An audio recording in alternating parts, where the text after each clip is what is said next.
Hello Book Club, it is I, your nerd extraordinaire, here to break down the Night Angel Trilogy, which is, dark. It's so dark. It's so dark I had to take numerous breaks reading this book. These three books. 3.2 books. There's a prequel, but do not read it first. Do not read the prequel first. I read it between the second and third book. I would say that's a good place, perhaps, as the last thing you read, at least after the first book. At least after the first book. Back to that dark stuff. It was dark. All kinds of... Brent Weeks does not shy away from the harder, darker edge of life and what can happen to his characters. He certainly didn't shy away from it this time. If you are a little more sensitive to dark kind of things happening to characters in books, perhaps stay away. But otherwise, I find the realism and the real stakes at hand to actually be more engaging for the story. You never know who's going to die or other bad things happen to them, and that just ups the ante a little bit. I mean, you can't just throw that away, of course. You can't just throw your characters away for no reason. That's not what I'm saying happens here. There's always a rhyme to the reason, a reason to the rhyme. I have no idea what I'm trying to say there, but I think you get what I'm trying to say, so I'm just going to move on now. Let's get right into it. The plot, I gave it a 7 out of 10. No, I didn't. I gave it a 7 out of 10. If we're talking about Kylar's story. I give it a 7 out of 10 if we're talking about it being Durzo's story. Which it really isn't, let's be honest. But I gave it an 8 out of 10 if it was Elene's story. Now, why did I do that? I can't tell you that, because that would be a huge spoiler. But I finished the last book, and for some reason... it made me want to look back at the story from Elene's perspective, as if this whole story is about Elene. And there was something beautiful about that. There was something that made the story much more powerful. Even mentioning this probably is a little bit of a light spoiler there, so I'm just gonna walk on to something else. This story is, like many of Brent Weeks', all of Brent Weeks' stories, it's multi-layered, multifaceted, it's got lots of characters, there's lots of individual stories happening at the same time, almost like weaving a tapestry of one overall overarching story with Logan and Kylar and Durzo and Mama Kay and Vi and Fier, Lantano, Garawashi. All of these awesome characters are part of this tapestry that is the overall story. I just said that twice. My wife's been telling me I gotta stop saying the same thing over and over again, and I am failing miserably. The next category is people. I gave it an 8.5. These characters are phenomenal. The fact that they stick out in my head still to this day. I mean, Dorian, amazing character development, ups and downs and all around, and he's just some side character that comes in way late in the first book, I think. Solon has his own story, Fier has his own story, Kylar has his own story, Durzo is intermixed with Kylar's obviously, but has his own story. You know what's interesting about Durzo Blent? Such a powerful character that I heard that guy's name 10 years ago in nerd circles. People playing games would use his name as their character name because he was so awesome. You've got to be pretty awesome for people to do that.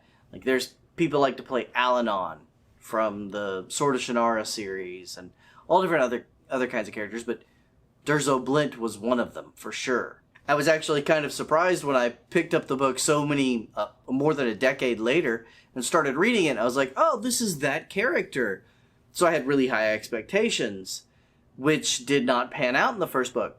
As you learn more about his history and things like that later on, then it did kind of pan out. So these characters, all of them, Jarl, obviously Elene, even some of the side characters like Aegon and Drake, Count Drake I believe it was, super interesting, super well-developed characters. So characters get an 8.5, that's really high. They probably deserve a 9 to be honest. I'm going to give them a 9 right now. I'm going to change my score to 9. Because I can do that. And because I probably should. Moving on to pacing, this is probably going to be the lowest score. I don't know. This is hard for me to judge. Because my reading pacing for the story was way off. I'd read a lot, and then I'd stop for a long time. Like I said, it was very dark. Sometimes I just took breaks because it was emotionally tolling. It was kind of grueling to work through some parts of these books. At the same time, there were other parts that moved really, really fast. I felt 6 out of 10 seems right. It did not detract necessarily from the story. I'm not sure if it was me or the books, or it's probably a combination of both. Kind of related to pacing is, I guess, tone. It went from kind of light tones to very, very dark tones, that it could turn really fast on you. Tone isn't necessarily pacing, but tone is related to pacing, I guess. Everything's related to everything, let's be honest. I'm just trying to break this up into artificial categories so that I can throw numbers at it. But like I said, tone was up and down. So it feels like pacing was up and down. Prose. Nothing stuck out to me for prose. That's probably pretty good. I'm going to give it a 7. I really don't know how to relate that, how to rate that either. It was dark. It was light. Sometimes it was funny. It was touching. It was profound. There was a lot of moral implications, and the characters were struggling with their own morals and developing their own morals and being challenged on them constantly. I mean, this was a great exploration in various, moral temperaments, we'll say. One character is totally okay with killing for the right reason. Another character might think that that's wrong. Another character might live by a code as opposed to morals, and how these people interact when they're all basically trying to be good or trying to be bad. Some of the villains were interesting too, because they had their own code and they might have thought of themselves as good. I don't know. There's some reflection on some of the villains here and there, not personal reflection, but reflecting back on them, where it's like maybe they weren't so bad. They were pretty bad. Their actions were bad. The means do not justify the ends necessarily, and the ends got pretty bad when the means are bad. I've noticed that as a theme in just life, that if you use evil means to try to obtain good results, you end up eventually just everything going to crap, and you end up just being evil. Place, the world building. Whoo, I gave this an 8, and I'm feeling like it should be an 8.5. Maybe even a 9. Okay, 8.5.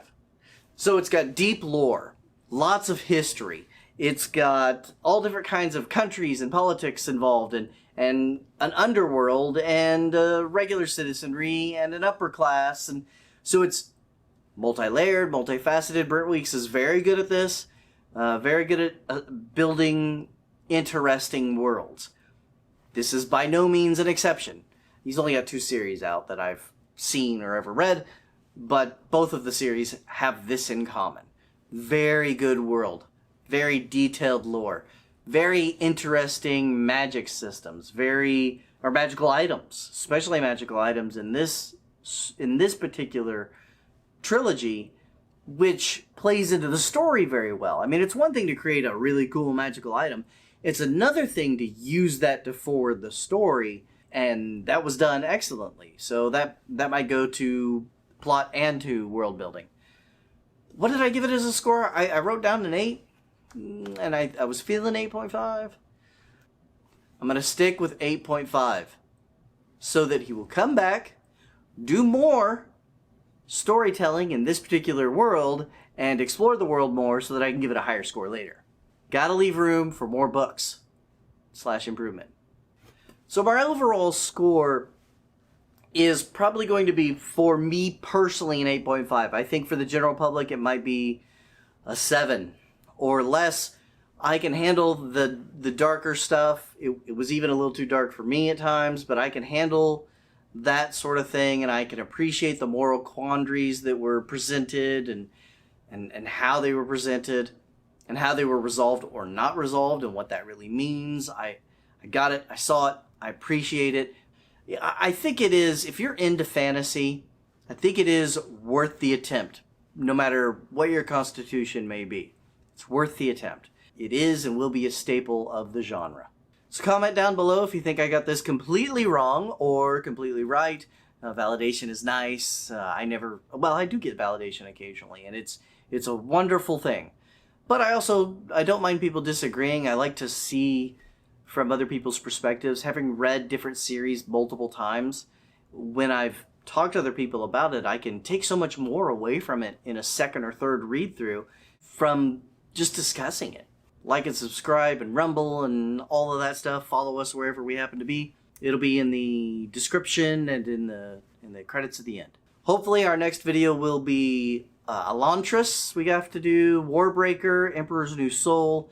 Andrea has read all of them, so it will be a 2-person book review, which is always more interesting. Let's be honest. And she's far prettier than I am. Yeah, there's that. Now, I've been saying bye y'all a lot to the book club, bye y'all book club, but this is, we're in suits here, or jackets. We have jackets on, we're fancy. Gotta come up with a better exit. Good day.